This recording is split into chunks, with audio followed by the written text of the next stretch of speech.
wabarakatuh. Kami dari kelompok 1 ingin mempresentasikan kerangka kerja pembelajaran mendalam. Nah, kerangka kerja mendalam itu pengertiannya ya, merupakan panduan sistematis untuk menciptakan ekosistem pendidikan yang mendukung pembelajaran. Selanjutnya, praktik pedagogis yang akan disampaikan oleh kerangka kerja pembelajaran mendalam. Yang pertama adalah praktik pedagogis, merupakan strategi mengajar guru untuk membuat pembelajaran efektif dan menyenangkan. Contohnya salah satunya permainan balon, di mana anak di situ bisa berimajinasi, membuat kreativitasnya, dan guru sebagai fasilitator. Kemudian yang kedua ada lingkungan belajar. Nah, lingkungan pembelajaran ini yaitu kondisi fisik, sosial, dan psikologis yang dirancang untuk mendukung pembelajaran bermakna, aktif, dan berpusat pada peserta didik. Contohnya di lingkungan fisik itu ada ruang kelas dan sarana prasarana yang terdapat di ruang kelas, kayak misalnya ada pojok baca.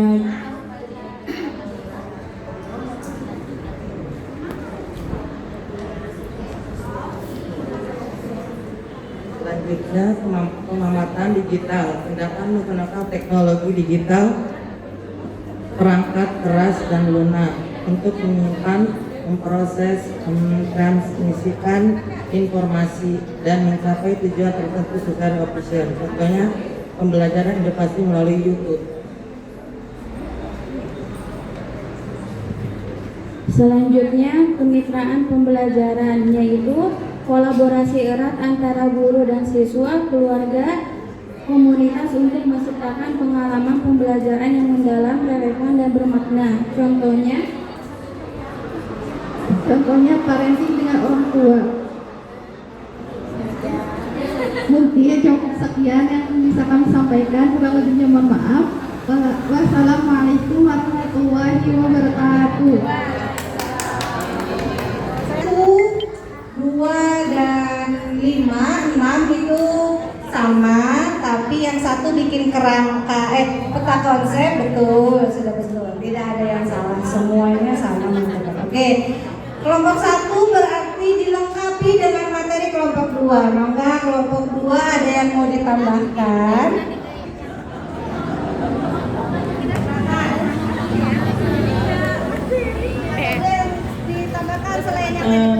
Baik, Assalamualaikum warahmatullahi wabarakatuh. Tambahkan dari kelompok 1 yaitu kelompok 1, yes, sudah luar biasa.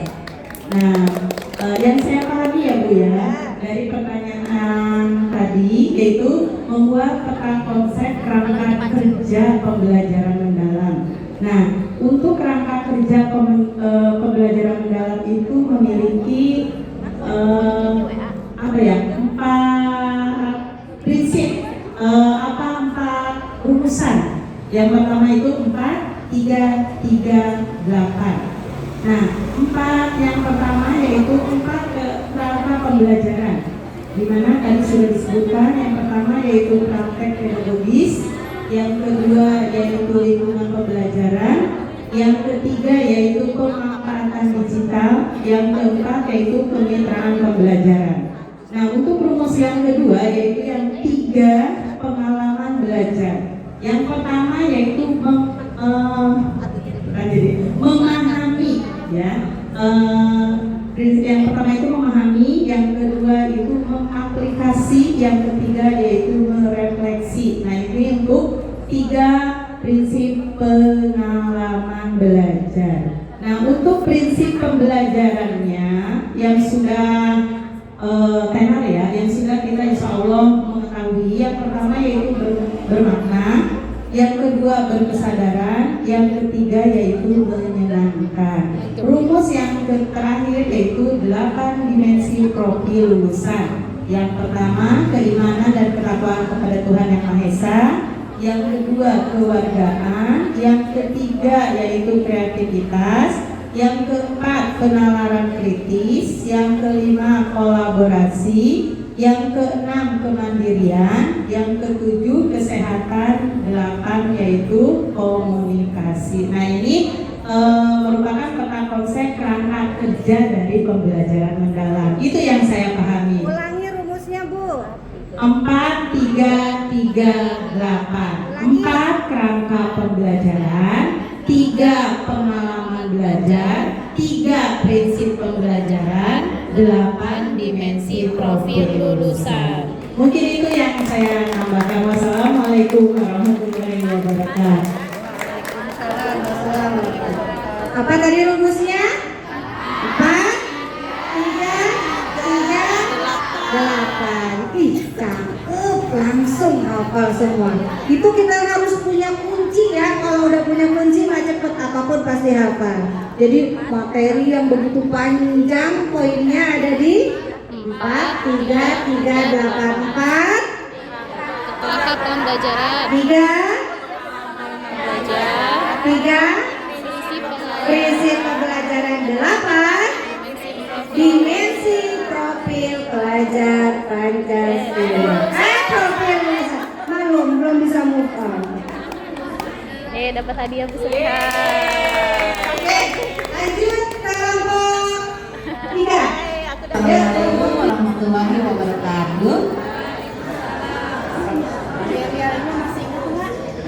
Kami dari kelompok 5 bahagia dan bahagia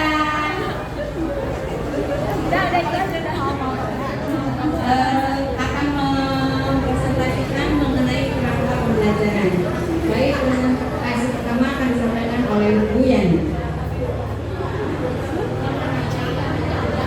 Baik, kerangka pembelajaran pada praktek pedagogis, yaitu pendekatan dan metode pengajaran yang berpusat pada anak, menekankan pembelajaran bermakna, menyenangkan dan relevan. Seringkali dalam rangka pembelajaran mendalam atau deep learning. Selanjutnya, Yang kedua, kemitraan pembelajaran adalah kolaborasi strategi antara sekolah, keluarga, dan masyarakat untuk mendukung perkembangan anak secara holistik melalui pertukaran informasi dan kegiatan bersama melibatkan orang tua sebagai guru tamu atau peserta parenting serta tokoh masyarakat untuk pengalaman belajar.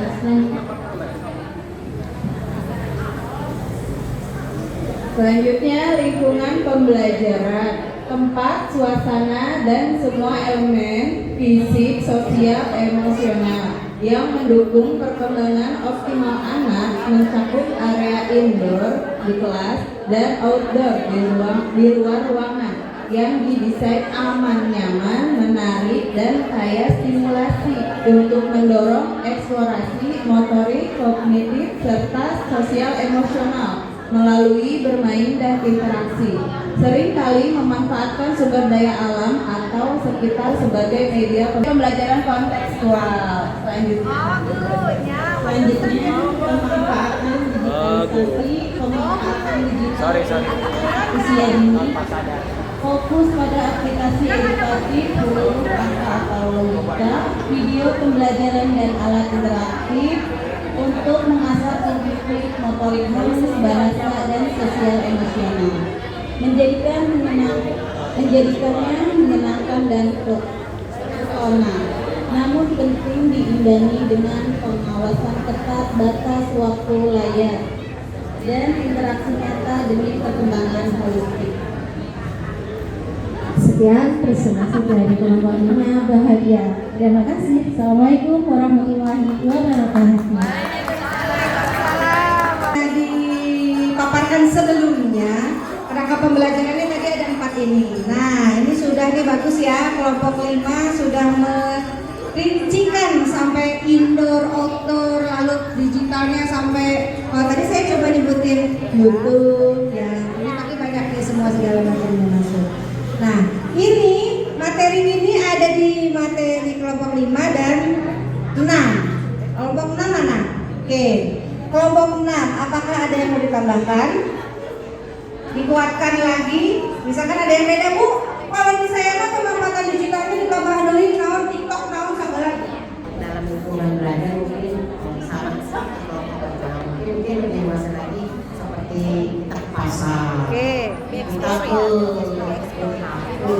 Ya, lebih bereksplor lagi outdoor. Keluarga yang lebih berani. Oke. Sama aja. Lagi yang ini yang udah buat. Ini lagi buat Sama. Benar. Iya. Tambahin nggak? Saya tambahin dipasangin biar anak Ya. Berarti selain yang tadi dipresentasikan oleh kelompok 5, kelompok 6 menambahkan kegiatan lingkungan pembelajaran ditambah dengan kegiatan eksplorasi outdoor. Oke, outdoornya ditambahkan, nggak hanya melulu di dalam kelas. Begitu? Sepakat? Sepaket. Nah, walaupun tidak presentasi tapi menambahkan ya kelompok 6 ya. Oke, terima kasih. Tepuk tangan kelompok 5 dan 6. Warahmatullahi wabarakatuh. Kami dari kelompok 3 ingin mempresentasikan mengenai 8 profil dimensi lulusan. Yang pertama yaitu keimanan dan ketakwaan terhadap Tuhan Yang Maha Esa. Individu yang memiliki keyakinan teguh akan keberadaan Tuhan Yang Maha Esa dan menghayati serta mengamalkan nilai-nilai spiritual dan kehidupan sehari-hari. Kemudian yang kedua, individu yang memiliki rasa cinta tanah air, peduli sosial dan kontribusi aktif. Lanjut, Bu. Yang ketiga, penanganan kritis. Individu yang mampu berpikir secara logis, analisis, dan reflektif dalam memahami, mengevaluasi, serta memproses informasi untuk menyelesaikan masalah. Yang keempat, kreativitas. Individu yang mampu berpikir secara inovatif, fleksibel, dan orisinal dalam mengolah ide atau informasi untuk menciptakan informasi untuk solusi yang unik dan bermanfaat. Yang kelima, kolaborasi. Individu yang mampu bekerja sama secara efektif dengan orang lain secara gotong royong untuk mencapai tujuan bersama melalui pembagian peran dan tanggung jawab. Yang keenam, kemandirian. Individu yang mampu bertanggung jawab atas proses dan hasil belajarnya sendiri dengan menunjukkan kemampuan untuk mengambil inisiatif, mengatasi hambatan, dan menyelesaikan tugas secara tepat tanpa bergantung pada orang lain. Yang ketujuh, kesehatan. Individu yang memiliki fisik yang prima, bugar, sehat, dan mampu menjaga keseimbangan mental dan fisik untuk mewujudkan kesejahteraan lahir dan batin. Yang kedelapan, komunikasi. Individu yang memiliki kemampuan komunikasi intrapribadi untuk melakukan refleksi dan antar pribadi untuk menyampaikan ide, gagasan, dan informasi baik lisan maupun tulisan, serta berinteraksi secara efektif dalam berbagai situasi.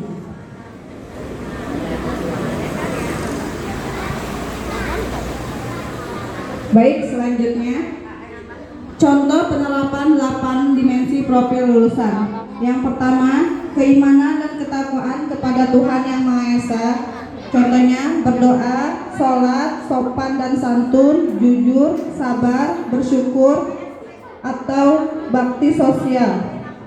Yang kedua, keluargaan, menghargai dan menghormati perbedaan, menjaga kebersihan kelas, dan bermain bersama, sikap peduli lingkungan, misalnya menyiram tanaman, dan cinta tanah air. Selanjutnya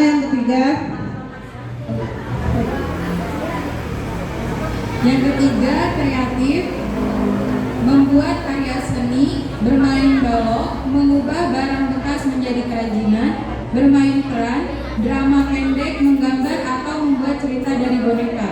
Yang keempat, penalaran kritis, mau bertanya, menyelesaikan masalah sederhana, anak mencoba dan memberi alasan atas pilihannya. Yang kelima, kolaborasi, diskusi kelompok dan bermain bersama, anak bekerja sama, berbagi dan saling membantu dalam kegiatan bersama.